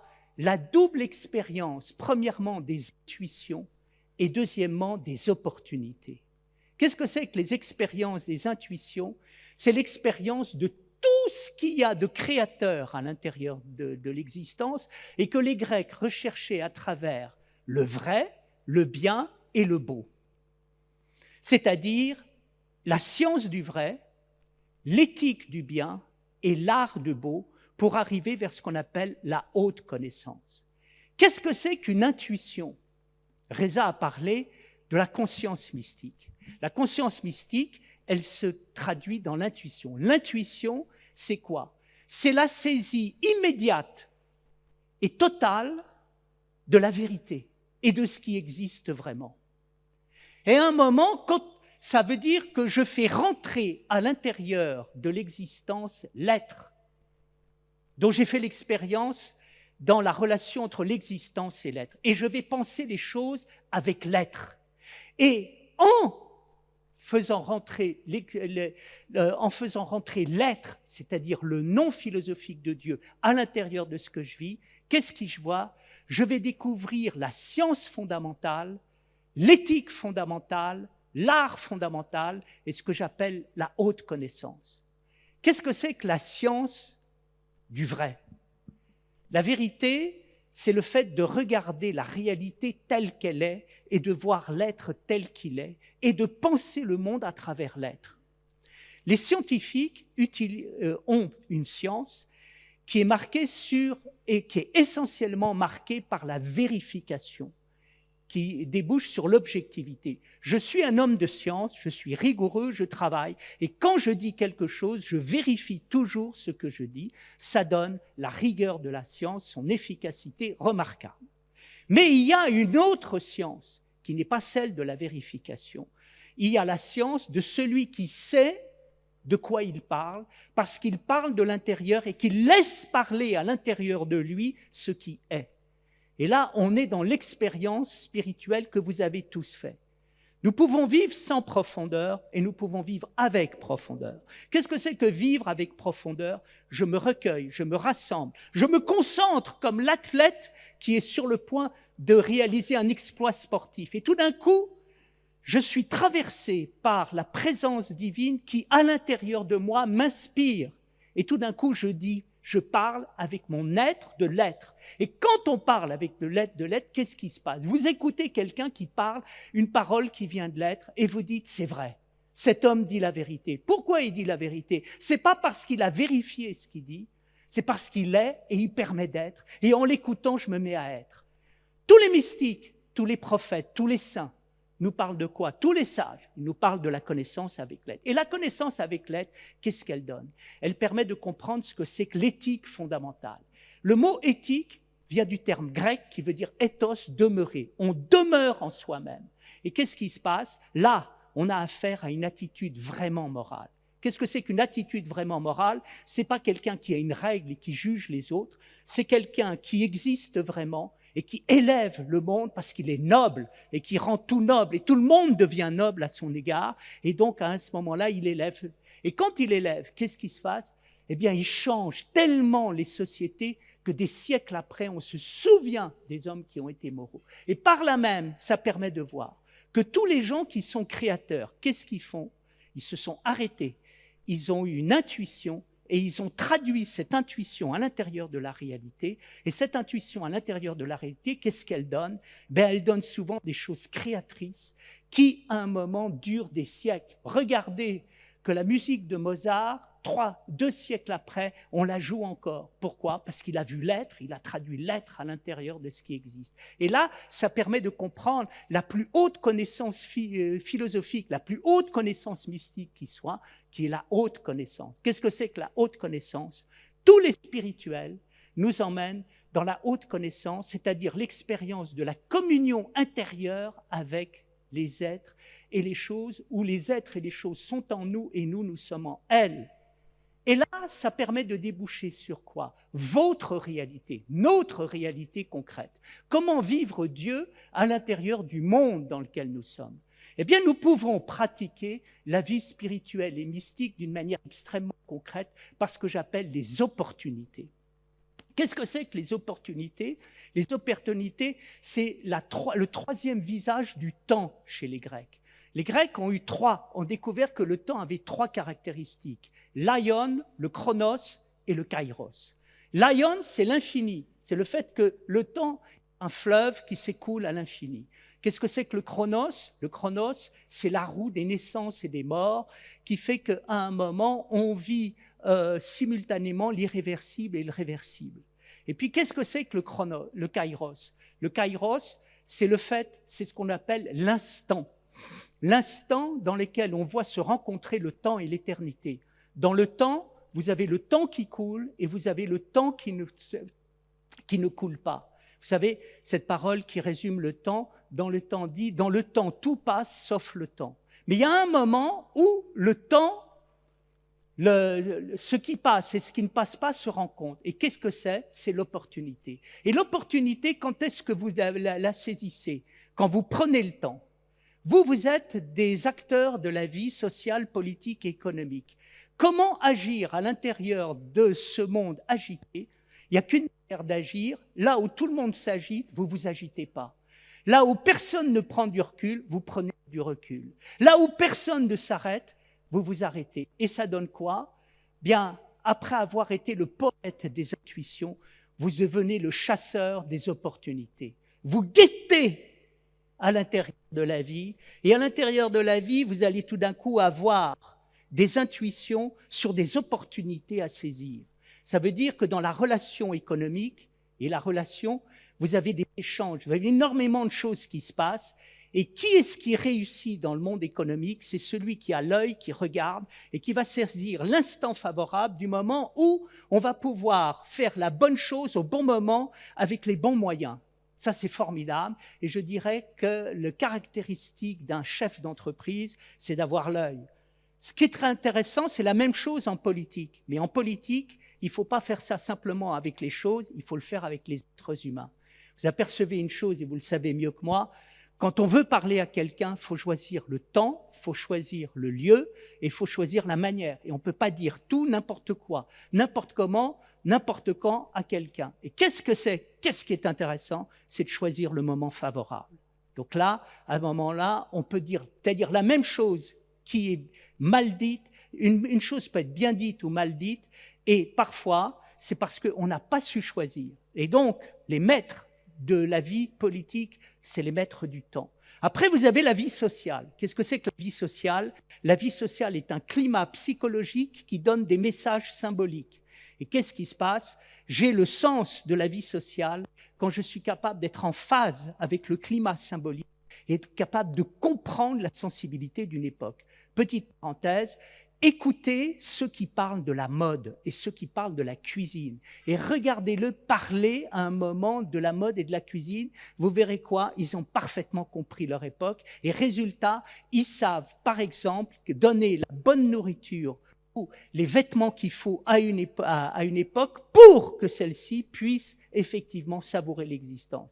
Et puis ensuite, vous avez la dernière chose qui est l'art suprême, c'est l'art de l'histoire. Et l'art de l'histoire, c'est quoi? C'est avoir le sens de la destinée humaine. Nous sommes destinés à des choses et tout d'un coup, avoir le sens des opportunités, c'est comprendre ce pourquoi on est fait et qu'est-ce qu'on est venu faire dans ce monde. Alors je terminerai par une chose, c'est finalement résumer tout ça, et là je me permettrai de parler de la tradition chrétienne qui est la mienne. Qu'est-ce qui est intéressant dans le Christ et qu'est-ce que ça signifie le Christ pour nous tous et pas simplement pour les chrétiens? Pour comprendre ça, il faut bien comprendre qu'il y a 3 possibilités religieuses dans la vie. La première, c'est la religion de la terre. La deuxième, c'est la religion du ciel. Et la troisième, c'est la religion de l'esprit.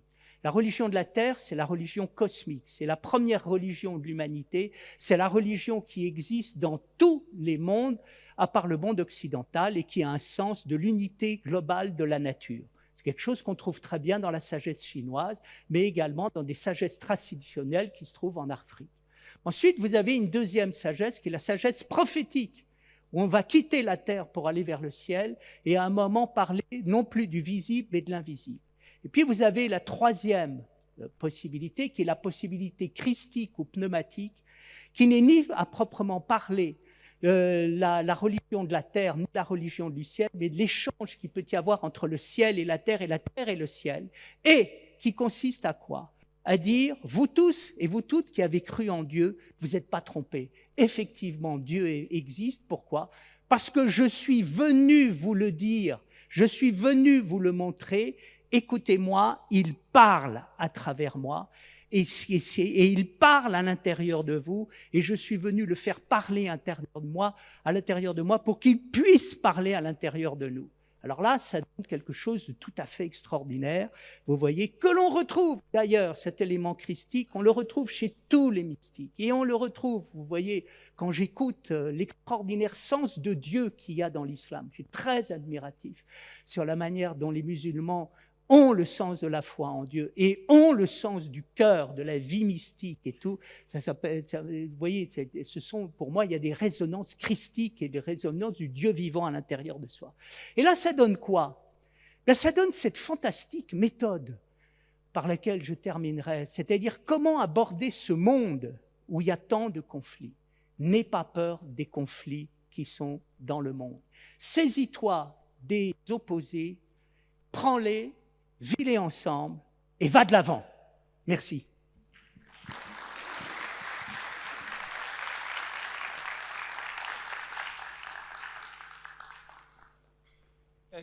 Un grand merci Bertrand pour ce parcours très complémentaire et riche et complémentaire de celui de Reza. Et maintenant, eh bien, ce n'est pas un philosophe, c'est un scientifique, mais c'est aussi un mystique puisqu'il est dans une confrérie soufie. Vous avez entendu à plusieurs reprises, pour ceux qui étaient à Ben Guérir, parler des liens entre science et religion, science et spiritualité.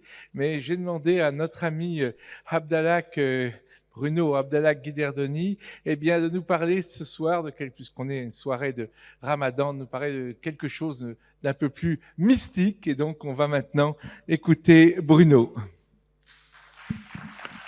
Merci. Merci Jean, merci à toutes et à tous. Assalamu alaikum wa rahmatullahi ta'ala wa barakatuh. Merci à Reza et à Bertrand pour les interventions qui étaient vraiment très intéressantes. Et j'ai la tâche redoutable d'essayer de conclure deux interventions aussi riches. Alors, le thème de notre soirée, c'est à la recherche du sens de la vie. Et quand on lit un peu les philosophes sur le sens de la vie, il y a des débats pour savoir si le sens de la vie, nous devons le chercher en nous-mêmes, ou bien s'il est ailleurs, quelque part, dans la société ou dans un autre monde. Et puis, il y a ceux qui débattent sur le moment où on va trouver le sens de la vie. Est-ce que c'est ici et maintenant ?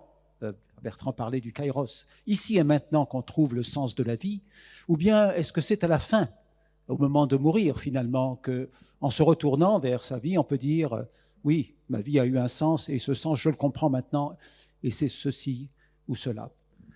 Et il me semble que Reza et Bertrand nous ont appris l'un et l'autre à peu près la même chose, c'est que ces 4 lieux de recherche du sens sont également vrais. Le sens est en nous, mais il est aussi ailleurs, un ailleurs qu'il s'agit de comprendre, d'explorer. Le sens, c'est ici et maintenant, mais c'est aussi toute notre vie. Et donc, nous avons cette recherche en nous-mêmes et à l'extérieur, ici et maintenant, et à l'heure de notre mort, comme le dit une célèbre prière chrétienne. Nous avons dans notre Coran ce beau verset qui nous dit, où Dieu dit, nous leur montrerons nos signes aux horizons et en eux-mêmes jusqu'à ce qu'ils voient clairement que c'est la vérité. Ça nous lit ayatina fil afaqi wa fi anfusihim hatta tabayyana lahum annahu al-haqq, jusqu'à ce qu'ils voient clairement qu'il s'agit de la vérité. Et donc, ici et maintenant, et à l'heure de notre mort, en nous et en dehors de nous, en nous-mêmes et aux horizons. Les sens sont là. Et toute notre vie spirituelle va consister à unir ces 4 dimensions, en quelque sorte, dans un point central qui est le moment de l'intuition spirituelle, de l'ouverture à Dieu, de l'ouverture à l'esprit, ce que les mystiques musulmans appellent al-fath, l'ouverture. Alors, nous avons dans l'exemple de notre prophète Mohammed, alayhi salatu wassalam, cette union des différents aspects de la vie, de la conscience mystique et de la conscience prophétique, du matériel et du transcendant. L'expérience du mois de Ramadan est vraiment caractérisée par cet équilibre. Nous jeûnons et nous rompons le jeûne, nous expérimentons la solitude de la faiblesse pendant la journée et le moment du partage et du retour vers la nourriture le soir. Nous expérimentons bien sûr le matériel, mais aussi le spirituel dans la mesure où ce mois est, comme vous le savez toutes et tous, le mois de la révélation du Saint-Coran.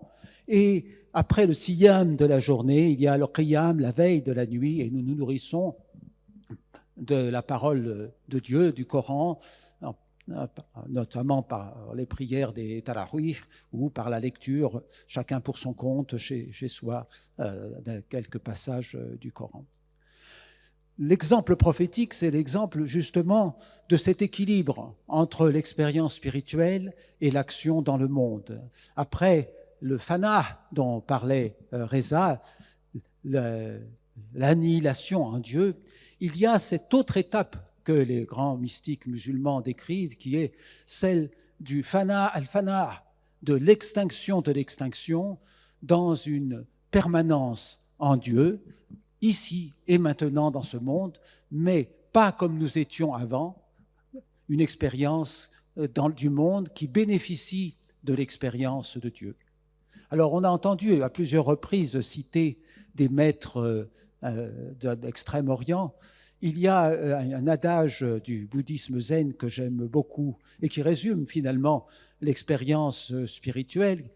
Cet adage dit « Au début, les montagnes sont des montagnes, ensuite les montagnes ne sont plus des montagnes, et à la fin, les montagnes sont des montagnes. » Cela signifie effectivement que, après l'expérience spirituelle, notre devoir est de revenir dans le monde et d'y vivre, tout en étant présent à l'autre monde, d'y vivre les réalités de ce monde en faisant bénéficier ce monde de la rahma, de la miséricorde de l'autre monde. C'est ça le sens de l'esprit.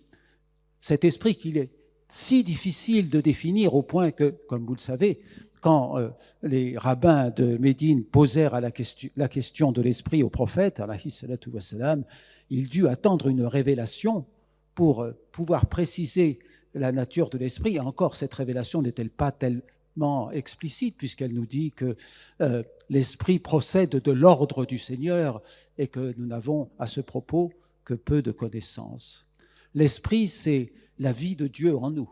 L'esprit, c'est Dieu qui communique sa connaissance, qui nous communique sa vie et qui nous anime pour faire de nous des êtres réels, parce que nous ne sommes réels que par celui qui est par excellence le réel, Al-Haq.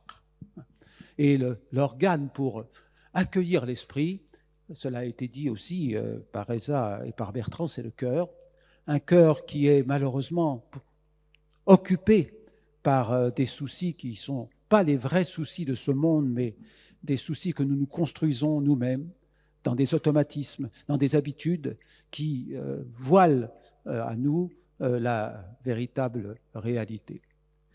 Et donc, la vie spirituelle, c'est un chemin qui consiste à se débarrasser petit à petit de ces voiles qui nous masquent notre véritable réalité, qui empêchent l'esprit d'éclairer notre cœur comme une lumière éclaire un miroir. Donc la vie spirituelle n'est pas une vie par ajout, c'est une vie par retranchement.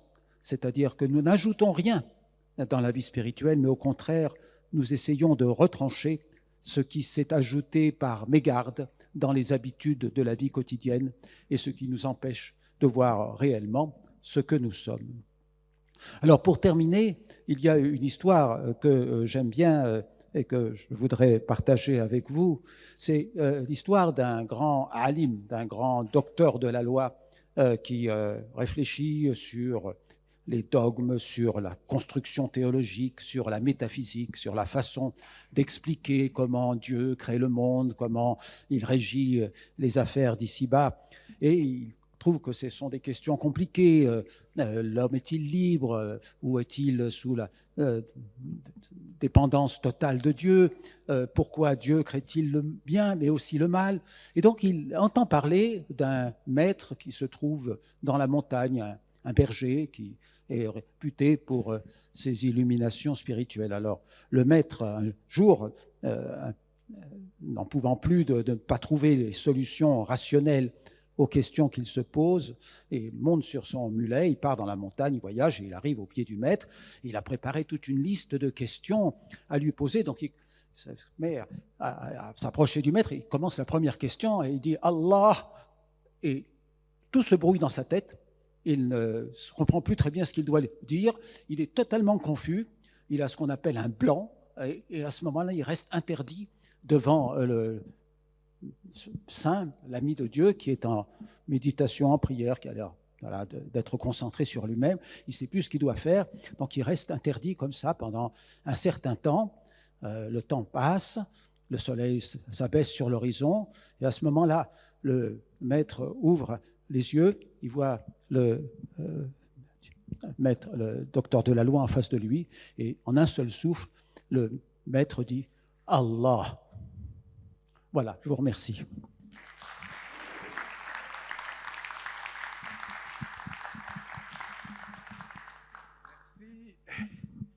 Merci Bruno. Donc, je crois qu'on a eu beaucoup de chance ce soir parce qu'on a vraiment, je pense, rentré dans les profondeurs du réel.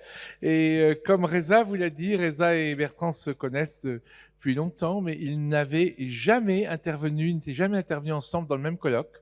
Et c'est ici, au Maroc, à l'UM6P et dans le centre Sciences et Quêtes de Sens ce soir, qui sont intervenus pour la première fois côte à côte. Donc, on a vraiment beaucoup de chance pour cela.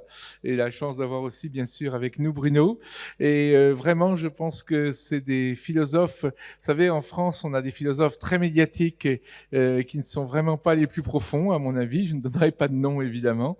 Mais pour moi, Reza et Bertrand, et c'est pour ça que je suis tellement heureux d'avoir pu vous les faire écouter ensemble côte à côte ce soir dans le cadre de notre centre. Ce sont vraiment pour moi les philosophes que je trouve vraiment les plus profonds sur cette question essentiellement et éminemment philosophique du sens de la vie. Donc je pense qu'on peut encore applaudir nos 3 intervenants. Vraiment. Et maintenant, alors 2 choses. D'abord, vous allez noter, on va changer complètement de registre, c'est ça qui fait la beauté du centre Sciences et Quêtes de Sens, c'est que là on est vraiment dans la philosophie, la mystique, la profondeur, et le 13 mai, donc ici, donc toujours ici sur ce campus, sans doute pas dans cette salle, mais dans un amphi, le 13 mai, nous allons parler de comment faire face à l'incertitude, comment développer la créativité, comment développer l'intelligence collective et la créativité pour faire face à l'incertitude, avec là aussi des intervenants remarquables. Philippe Zilberzan, qui est un peu, pour ceux qui connaissent Nassim Taleb, je dirais que c'est le Nassim Taleb français. Vous aurez Thierry Pic, un chef d'entreprise qui a fait des expériences de management complètement incroyables, qui a appris tout seul le management, qui a commencé laveur de carreaux, et il était tout seul laveur de carreaux. Aujourd'hui, il dirige une entreprise de 4000 personnes, qui est une entreprise leader en France sur le nettoyage d'entreprise. Et il a appris le management tout seul, puisqu'il était laveur de carreaux, et son succès est un cas d'école très intéressant, justement, parce que ça casse les codes. Et vous aurez aussi 2 personnes, Marie et Sébastien Lading, qui développent le flow créatif, comment essayer d'avoir un état de flow créatif. Et ce ne sera pas une première au Maroc, puisqu'elle est intervenue dans plusieurs endroits, y compris à l'association de promotion des dirigeants, mais vous aurez aussi mon épouse, Dania King, qui vous parlera pour l'incertitude selon la voie chinoise. Donc tout ceci, c'est le 13 mai, donc je vous le dis dès maintenant, pour bien le bloquer sur votre agenda. Et puis maintenant, le moment avant que vous ayez le buffet qui est en train d'être mis en place, eh bien, vous avez le buffet de livres qu'on va dévoiler. Vous avez un seul livre, il y a trois livres, mais un seul exemplaire par personne. Vous pouvez prendre 3 livres, mais pas plus, parce que sinon, il n'y en a pas pour tout le monde. 2 livres de Bertrand Vergely et un petit livre, parce que c'est un livre de poche, de Reza Moghadachi. Voilà, vous pouvez venir. Ne vous battez pas, mais venez quand même rapidement pour prendre les livres. Voilà. Et après, vous aurez droit au buffet, mais d'abord, on fait un buffet intellectuel. C'est la marque du centre Sciences et Quêtes de Sens, que le buffet est d'abord intellectuel et il sera après matériel. Voilà. Donc, venez pour prendre vos livres, sinon et on peut pas dire que les derniers seront les premiers ici, parce que les derniers n'auront plus de livres. Voilà. Merci à tous. Et merci à l'équipe technique pour son aide. On repassera les micros tout à l'heure pour prendre les questions. Hein.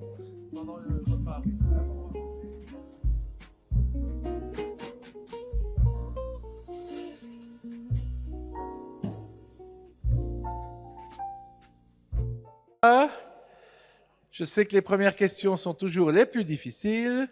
Donc, c'est pas grave s'il y a des gens qui vont au buffet, ils le font discrètement. Et donc, Shadai et Swad vont vous passer les micros. Alors, je sais que c'est pas facile après la profondeur de ce qu'on a entendu, mais il y a eu beaucoup de thèmes qui ont été abordés sur la façon de concilier vie spirituelle, vie professionnelle, par exemple, avec Bertrand. Je sais que ça a intéressé pas mal d'entre vous, avec toute cette démarche sur la conscience mystique et la conscience prophétique et cette illustration des 5 piliers de l'islam avec Reza. Et puis, effectivement, aussi Bruno qui va nous rejoindre dans un instant et qui nous a aussi parlé de cette façon, justement, quand il disait que le matériel, la façon de retrancher, non pas d'ajouter. Voilà, donc, alors, allez, Hatim, à toi la première question. Vous présentez pour la salle hein, quand vous parlez. Voilà. Hatim Benjeloun. Merci Jean pour cette soirée divine, comme d'habitude. Et vraiment, on a pris beaucoup de plaisir à écouter nos deux intervenants. Je leur ai dit en aparté, mais c'est tellement beau de les entendre parler avec le cœur. Et c'est ça, en fait, qui nous scotche et qui fait qu'on reste attentif pendant près de 1h30 ou 2 heures. On voit pas le temps passer. On voit pas le temps passer, on est attentif et on arrive à écouter en même temps à réfléchir, à raisonner et à se poser des questions. Donc vraiment, c'est fabuleux et vraiment merci pour ce moment extrêmement agréable. Alors moi, j'avais une question. Il y a ce constat que vous avez un peu effleuré de la désacralisation des sociétés occidentales et peut-être des sociétés comme les nôtres, la société marocaine, où il y a, je dirais, plus un éveil religieux. Et moi, personnellement, je me pose toujours une question qui est plus un nœud par rapport au rituel. Ça peut être la prière, ça peut être le ramadan, etc.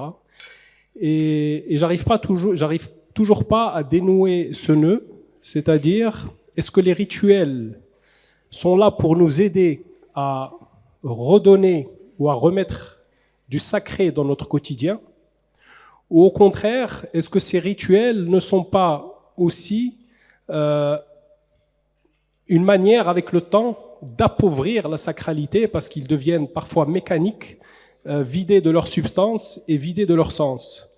Et cette difficulté-là, qui est pour moi un paradoxe, je n'ai pas encore réussi à la résoudre, donc peut-être vos éclairages pourraient me donner quelques pistes. C'est une très bonne question. Figure-toi qu'on a eu l'occasion d'en parler dans la journée un peu plus tôt, de justement la position entre le ritualisme et la spiritualité intérieure. On a parlé un petit peu de ça et des églises, etc. Alors Reza. Vas-y.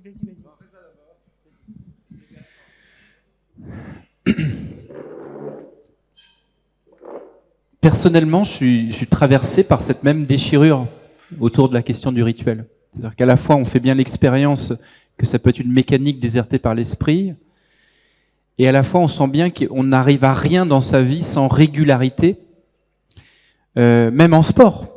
Si on veut simplement courir quand on a envie, on ne progresse pas. C'est vrai qu'il faut courir même quand le jour on n'a pas envie. Si on veut apprendre du piano, il y a des jours où on a envie, il y a des jours où on n'a pas envie, mais si on veut être un pianiste, il va falloir faire même les jours où on n'a pas envie. Et donc ça fait partie de la base d'effort. Alors quand est-ce que l'effort produit une forme d'aliénation? Parce que en fait, on se sent de plus en plus mal dans la répétition mécanique. Et quand est-ce que l'effort est au contraire source de dépassement? Et c'est là où il y a une dialectique compliquée que personnellement, alors je serais très content d'entendre Bertrand là-dessus, mais c'est pas évident. Ce qui est sûr, c'est que il y a des efforts à faire pour de la régularité, le rituel, ce qui nous rassemble parfois avec les autres, avec nous-mêmes, et en même temps, c'est en effet dangereux lorsque ça devient une simple mécanique désertée. Alors,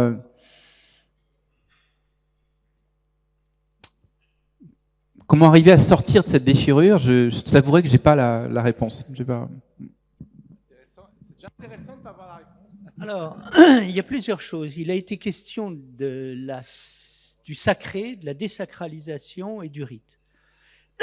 Bon, alors personnellement, moi je pense que la caractéristique des religions prophétiques, c'est d'être dans la sainteté et pas le sacré. Pourquoi? Parce que le sacré est très ambigu. Le sacré, c'est une délimitation que l'on fait entre le sacré et le profane et qui peut s'avérer extrêmement violente. Vous dites qu'en Occident, il y a une désacralisation. Mais non, il n'y a pas une désacralisation, il y a une sacralisation de la désacralisation. C'est tout à fait différent. C'est-à-dire qu'on a absolutisé quelque chose et puis on garde jalousement ce que l'on a absolutisé. Donc ça, c'est le premier point. Pour moi, le rite a du sens intérieurement quand il est vécu intérieurement.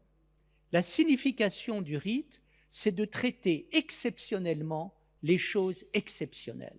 Qu'est-ce que c'est que le rite? C'est ce qui se passe quand je vais vivre de tout mon être une relation à Dieu et je vais le traiter aussi bien que mes amis quand je les reçois. Quand vous recevez vos amis, vous sortez la nappe, vous préparez les meilleurs plats, vous vous habillez et vous transformez ce moment en un moment exceptionnel. Ou alors, le rite n'est plus vécu de l'intérieur, et à ce moment-là, c'est comme le dit le Christ dans les évangiles, c'est un sépulcre vide. Voilà. Alors, comment tout vivre? Écoutez, c'est très simple. Tout le religieux doit être vécu de l'intérieur. Et s'il est vécu de l'intérieur, il est enseigné par Dieu de l'intérieur et qui nous enseigne et qui nous montre en permanence comment agir et nous tenir. Ça, c'est passionnant.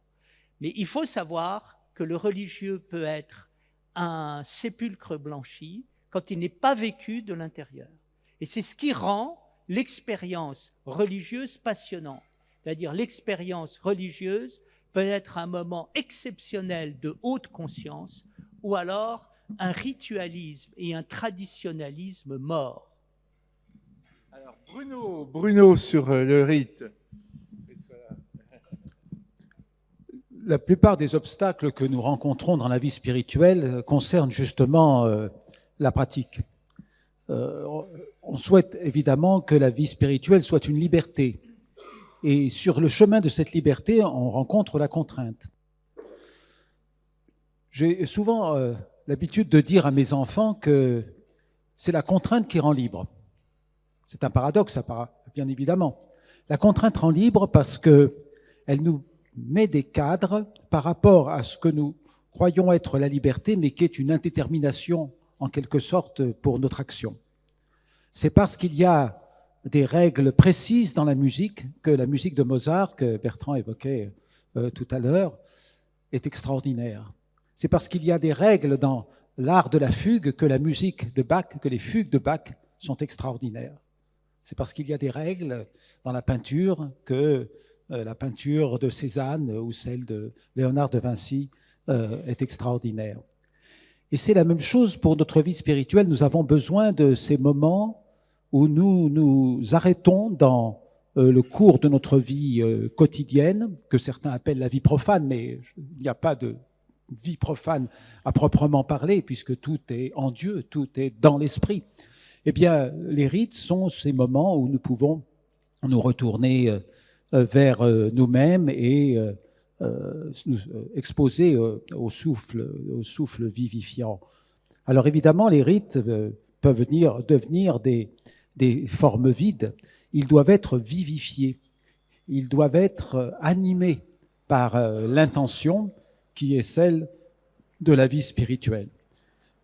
Et tout le défi consiste justement à faire les rites dans l'intention, mais l'intention arrive aussi en faisant les rites, parce que c'est en marchant qu'on apprend à marcher finalement. C'est en accomplissant les rites qu'on comprend ce que signifient les rites. Et quand on se plaint que Dieu ne répond pas à nos prières, en fait, le fait que nous continuions à prier est la meilleure réponse que Dieu donne à nos prières. C'est-à-dire que la prière se suffit en elle-même, elle n'est pas un moment de demande, elle est un moment de grâce où nous remercions Dieu pour tout ce qu'il nous a donné, selon l'exemple de notre prophète qui disait « Ne suis-je pas un serviteur reconnaissant ?» Donc oui, les rites sont importants, mais la vie spirituelle, c'est le contact avec Dieu. Les rites ne sont qu'un chemin vers cette rencontre. Simplement, s'il n'y a pas les rites, le chemin devient indéterminé et ce que nous croyons être une liberté est en fait une errance en nous-mêmes, dans les méandres de notre âme, alors que les rites, justement, sont censés nous canaliser vers la rencontre avec l'esprit. Merci Bruno.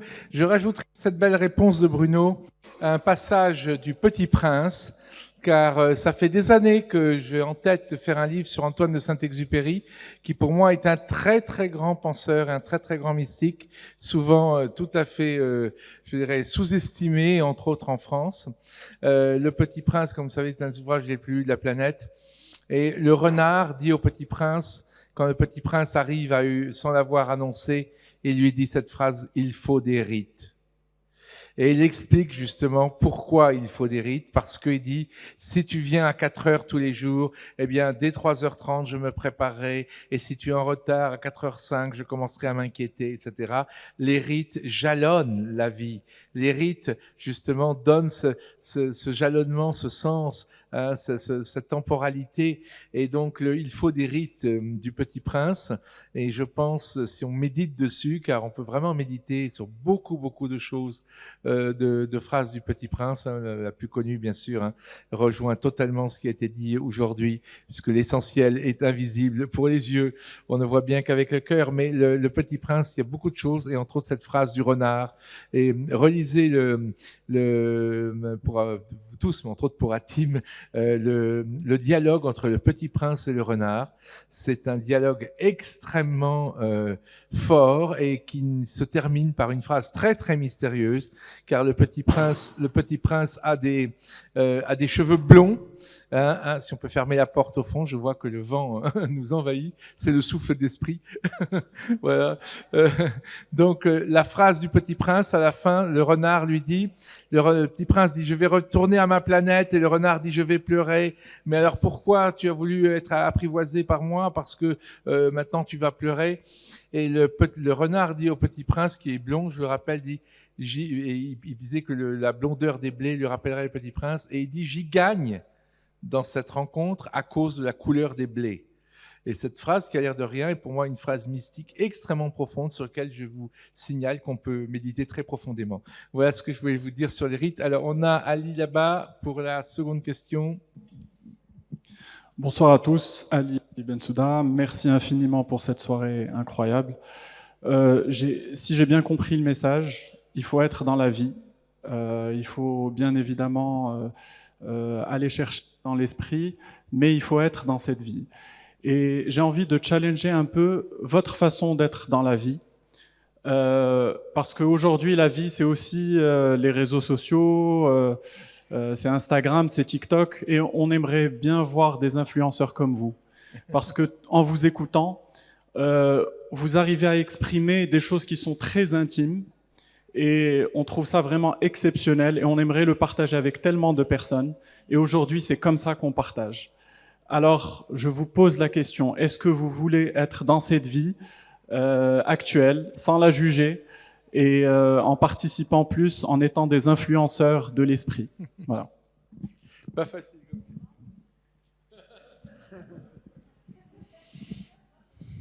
Eh bien, la conférence a été enregistrée. Vous pouvez le découper en petits morceaux et le... Ouais. Ouais. Mais c'est clair que la diffusion, elle prend de nouvelles formes aujourd'hui, hein, de notre travail. Mais il y a plein d'autres personnes que nous, qui font aussi ce travail. Moi, je crois beaucoup à la rencontre charnelle, physique des personnes. Ça peut pas remplacer ni un texte écrit, ni même une vidéo. Et c'est pour ça que j'aime bien d'aller dans la rencontre des personnes, parce que il y a le son de la voix. C'est vrai que la vidéo rend le son de la voix, mais il y a aussi l'énergie d'une présence. Et toute la soirée est tournée autour de la vie spirituelle. Je crois que le cœur de la vie spirituelle, c'est de se rendre disponible et présent à ce qui se présente à nous, voilà, à ce qui se donne, et de rencontrer ce qui s'offre justement comme un don. Alors il y a des choses qui se donnent à nous à travers les réseaux sociaux, mais dans notre vie incarnée, on a besoin de rencontres réelles, charnelles, physiques, et ça c'est très précieux. Et donc, vous voyez, vous pouvez passer votre soirée à regarder des super vidéos sur YouTube, de conférences de Bertrand, etc. Mais je pense que c'est beaucoup plus précieux de rencontrer Bertrand en chair et en os en face de soi, parce que par sa présence, il y a quelque chose qui vient transpercer le cœur voilà, de manière plus facile. Et ça, j'en ai fait l'expérience en tant qu'étudiant. On avait des profs parfois à l'université qui n'étaient pas très pédagogiques, pas très ennuyants. On a l'impression que voilà, faire 45 minutes de trajet dans tout Paris pour aller suivre un cours, autant travailler sur des livres chez soi. Par contre, dès qu'il y avait des profs extraordinaires qui nous touchaient, qui nous parlaient, etc., voilà, on est prêt à faire 1h30 de métro et d'être présent. C'est beaucoup mieux qu'un livre ou que le texte qui est lu, quoi. Et je crois que la manière dont on s'enfonce de plus en plus dans le monde virtuel, de manière, à mon avis, excessive, fait que un peu plus tard, on va se rendre compte de la perte.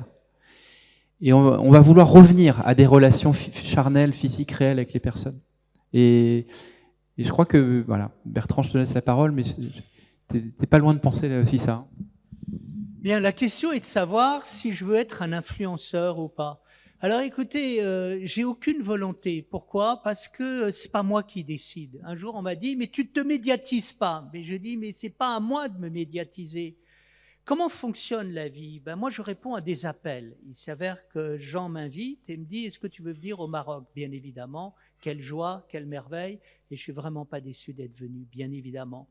Moi, ce que je pense, c'est que c'est pas moi qui vais décider si je vais être un influenceur ou pas. Alors, il y a des machines à fabriquer des influenceurs. Je veux pas de ce monde-là, c'est pas le mien. Mais si je dois avoir un moment d'influence dans le monde qui est, ben, c'est le monde qui décidera, et puis c'est quelque chose qui est une inspiration céleste qui sera peut-être bonne. Alors moi, je suis très content de ne pas être un influenceur important. Pourquoi? Parce qu'il faut être prêt. Et il faut beaucoup travailler pour arriver à avoir une parole. Et heureusement que je n'étais pas un influenceur, parce que j'aurais influencé personne, je n'étais pas assez bon. Alors j'espère un jour pouvoir être digne de pouvoir avoir une influence sur quelqu'un. Donc moi, je travaille, et puis pour le reste, je fais confiance à la société et à l'avenir pour m'inviter en temps et en heure quand il faudra que je parle. Merci.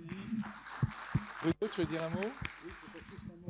Un mot parce que, oui, on a des vidéos, bien sûr, qui se retrouvent sur YouTube. D'ailleurs, parfois, c'est la grande surprise aussi pour découvrir qu'on est sur YouTube.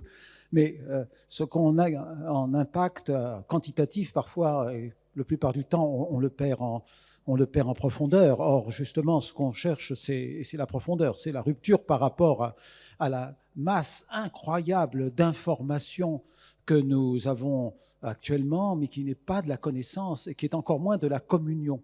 On a besoin de communion. Et ce soir, c'est un moment privilégié parce qu'on a vraiment le sentiment qu'on communie autour de quelque chose qui nous est commun. Vous savez, j'aime rappeler le cas de notre maître Moulay Abd Salam Ibn Mashish, radiallahu anhu, Ibn Mashish, le grand saint du Rif, qui, vu dans sa biographie, est un saint qui n'a pas beaucoup réussi. Il a écrit une prière, à la Salat al-Mashishiya, et il a eu un disciple, Moulay Abul Hassan al-Shadili. Cette prière, à la Salat al-Mashishiya, des siècles après, elle est lue partout dans le monde. C'est une des plus belles prières sur le prophète. Ce disciple, Abul Hassan al-Shadili, il a donné naissance à un arbre considérable avec des branches partout dans le soufisme. C'est vraiment l'un des grands maîtres du soufisme. Donc, sur le moment, effectivement, l'impact semblait mineur, mais des décennies et des siècles après, l'impact de ce grand maître du Maroc a été absolument considérable. Et nous ne savons pas ce que Dieu fait de nos vies, nous ne savons pas ce que Dieu fait de nos témoignages.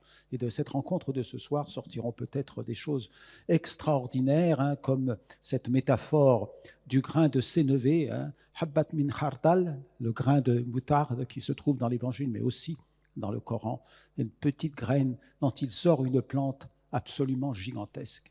Et c'est peut-être ce qui pourrait arriver après des rencontres comme celle de ce soir. Merci Bruno. Je dirais juste que la question d'Ali était très, très profonde et très dramatique pour moi parce que c'est vrai que c'est très, très difficile de faire passer sur TikTok des choses comme cette soirée-là. C'est même, je dirais, un peu antinomique. Et donc, c'est vrai qu'il y a un livre redoutable de certain Jaron Lanier qui s'appelle 10 raisons de quitter les réseaux sociaux. C'est pas facile, mais Jaron Lanier est un des pontes de la Silicon Valley et si lui-même dit qu'il faut quitter les réseaux sociaux, il explique pourquoi, il dit parce que ça nous rend méchants, agressifs, etc. Et donc c'est un vrai problème de civilisation. Il ne faut pas non plus être excessif et dire qu'il faut interdire aux jeunes les réseaux sociaux. Non, non. Mais il y a un vrai problème de civilisation dans l'immédiateté, justement. Et je pense que nous avons 3 intervenants ce soir qui ont ce point commun, justement, d'aller vers la profondeur et le sens au-delà de l'immédiateté. Et donc cette véritable question que pose Alice, c'est justement la question de comment, dans un monde d'immédiateté, retrouver cette profondeur, retrouver, Reza en a parlé aussi, hein, ce recul, ce détachement, cette nécessité justement de sortir de cette immédiateté. On l'a bien vu ce soir, et c'est une question à laquelle malheureusement on n'a pas de réponse, mais je pense qu'une des réponses, effectivement, c'est de dire qu'il faut savoir se déconnecter, et je pense que de plus en plus, il y aura des séminaires pour apprendre à vivre sans son téléphone portable, parce que ça a l'air de rien, mais c'est un vrai problème pour beaucoup d'entre nous, absolument. Et même, je parle en connaissance de cause, pourtant j'essaie d'être spirituel, mais c'est très difficile de quitter son téléphone portable pendant quelque temps. Autre question? Oui, oui. Jean faisait référence à Saint-Exupéry, au Petit Prince avec le renard. C'est toi qui m'y fais rappeler. Le renard dit au Petit Prince, apprivoise-moi. Et le Petit Prince lui dit, mais comment on fait pour t'apprivoiser? Et le renard lui dit, assieds-toi près de moi et chaque jour, avance-toi un peu plus près. Et vous voyez, et je pense que le sens spirituel de ça, c'est que dans notre existence, vous voyez, on n'a pas simplement à exister, nous avons à insister. Vous voyez, ex c'est au dehors, in c'est au dedans. C'est-à-dire que nous avons à entrer dans l'intimité, la profondeur de la présence, en laissant à l'autre l'espace, en laissant à l'autre le temps. Et donc c'est vraiment dans cette intensification de l'être que se situe le nœud gordien de la vie intérieure. Et c'est pour ça que le virtuel a quelque chose qui nous éloigne de ça. Voilà. J'avais un professeur de philosophie qui est un ami de Bertrand, quand j'étais jeune étudiant, et il nous a dit, vous êtes des citadins, vous avez perdu le contact avec la nature, mais quand vous serez prof de philo, parce que j'étais en spécialité philo déjà, quand vous serez prof de philo, vos élèves, c'est pas de la nature dont ils seront coupés, c'est du réel. Et Bertrand me rappelait cette citation de René Girard, il disait, pour l'homme contemporain, le réel est l'ennemi public numéro 1. Et je pense que la reconquête de la vie intérieure, ça va être la reconquête du réel et la reconquête de la nature, en présence. Et voilà, ça répond pas directement à votre question, mais néanmoins, il y a le piège de cette déliquescence de la parole, du verbe. Au tout début du XXe siècle,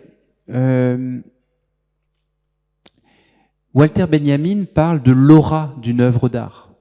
Et il explique comment, à l'ère de la reproductivité technique, le fait qu'on puisse enregistrer les œuvres, faire des images, des photos, à la fois ça a une vertu, ça permet de démocratiser l'art, mais en même temps, on perd quelque chose de l'aura de l'œuvre. Il y a une grande différence, si vous en avez fait l'expérience, entre voir une toile, la vraie, celle qui a été peinte par le peintre, et puis une image ou une photo du tableau.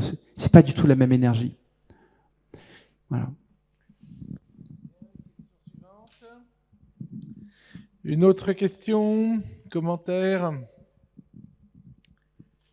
Tant que ça arrive, je dirais que ce que Reza vient de rappeler sur le renard, ça confirme évidemment ce que je ne l'ai pas dit tout à l'heure, mais cette idée de s'asseoir de plus en plus près du renard. Vous savez, chez les bouddhistes, c'est s'asseoir dans le darshan du maître, et ça existe aussi bien sûr chez les maîtres soufis de s'asseoir à côté dans l'aura, ce que tu as dit justement, d'une grande personnalité. Ce qui confirme ce que je vous disais, c'est qu'en fait le renard, c'est vraiment le maître spirituel dans Le Petit Prince. C'est un très grand maître. Alors, autre question, commentaire.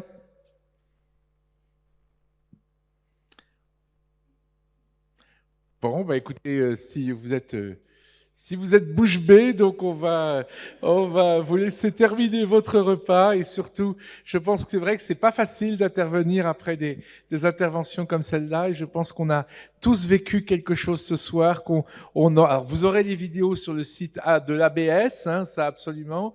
Elles seront là dans quelques jours, donc vous pourrez les diffuser. Mais de l'avoir vécu, hein, ça, comme Reza vous l'a très bien dit, c'est quelque chose de différent. Donc on a vraiment de la chance d'avoir partagé ce moment tous ensemble. J'en suis très très très heureux, et je remercie beaucoup l'UM6P et l'ABS. J'en disais à plusieurs d'entre vous que c'est une chance vraiment que l'on a de pouvoir vous proposer et vivre des moments comme ça. Et c'est quelque chose personnellement que on ne pourrait pas faire en France. Vous voyez, on habite tous les quatre, on habite tous les quatre en France, mais c'est quelque chose que je pense qu'on ne peut faire qu'au Maroc, et c'est pourquoi je veux vraiment remercier et l'UM6P, l'ABS et le Maroc pour cette opportunité et cette joie d'avoir partager ça ensemble. Merci beaucoup.